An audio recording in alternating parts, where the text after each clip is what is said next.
1:30 ಗಂಟೆಗೆ ರಥೋತ್ಸವ ಇದೆ. ಅವಾಗಲೇ ಅದು ಒಂದು ಟೈಮ್ ಸಂದರ್ಭದಲ್ಲಿ ಎಲ್ಲರೂ ಸಹಿತ ನಿತ್ಯ ದಾಸೋಹ ಏನು ನಡೀತದೆ ಅದರೊಳಗೂ ಸ್ಪೆಷಲ್ ಆಗಿ ಅವತ್ತು ದಾಸೋಹ ಮಾಡ್ತಾ ಇದ್ದಾರೆ. ಸುಮಾರು 10,000 25,000 ಜನ ಸೇರೋ ಇರೋದ್ರಿಂದ ಎಲ್ಲರೂ ಸಹಿತ ದಾಸೋಹ ವ್ಯವಸ್ಥೆ ಇರ್ತದೆ. ಸಂಜೆ ಪ್ರಸಿದ್ಧ ಗಿಲ್ಲಿ ನಟ, ಒಂದು ಚಲನಚಿತ್ರ ನಟರು ಮತ್ತು ಏನು ಮೊನ್ನೆ ಬಿಗ್ ಬಾಸ್ ಗೆದ್ದಂಥ ವ್ಯಕ್ತಿ ಗಿಲ್ಲಿ ನಟ ಬರ್ತಾ ಇದ್ದಾರೆ. ಅವ್ರ ಜೊತೆ ಸುಮಾರು ರಾಗಿಣಿ, ರಾಘು ಮತ್ತು ರಘು ಮತ್ತು ಇನ್ನೊಬ್ಬರು ಗೋಪಿ ಮತ್ತು ಇನ್ನೂ ಸಣ್ಣ ಪುಟ್ಟ ಕಲಾವಿದರು ಬರ್ತಾರೆ.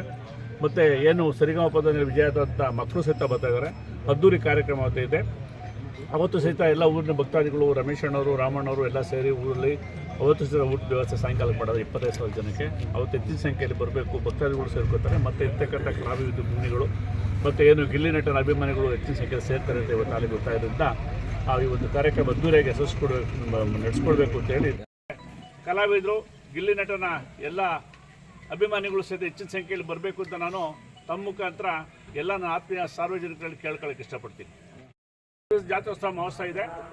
ಅದು ಅಂಗವಾಗಿ ಅದ್ದೂರಿ ರಥೋತ್ಸವ ಮತ್ತು ಎಲ್ಲರಿಗೂ ಅನ್ನ ಸಂತರ್ಪಣೆ ಎಲ್ಲನೂ ಇರ್ತಕ್ಕಂಥ ಟ್ರಸ್ಟ್ ಅಧ್ಯಕ್ಷಗಳು, ಟ್ರಸ್ಟ್ ಪದಾಧಿಕಾರಿಗಳು, ದೇವಸ್ಥಾನ ಭಕ್ತಾದಿಗಳಲ್ಲಿ ಏರ್ಪಾಡು ಮಾಡಿದ್ದಾರೆ.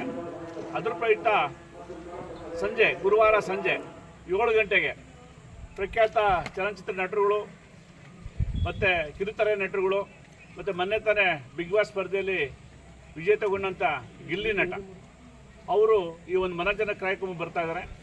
ಅದಕ್ಕೋಸ್ಕರ ನಮ್ಮ ಟ್ರಸ್ಟ್ನ ವತಿಯಿಂದ ನಮ್ಮೆಲ್ಲ ಸದಸ್ಯರು ಸೇರಿ ಈ ಒಂದು ಪ್ರೆಸ್ ಮೀಟ್ ಮಾಡಿ ಇರ್ತಕ್ಕಂಥ ಸಾರ್ವಜನಿಕ ಗಮನಕ್ಕೆ ತರೋಕ್ಕೋಸ್ಕರ ಮಾಡಿದ್ದೀವಿ.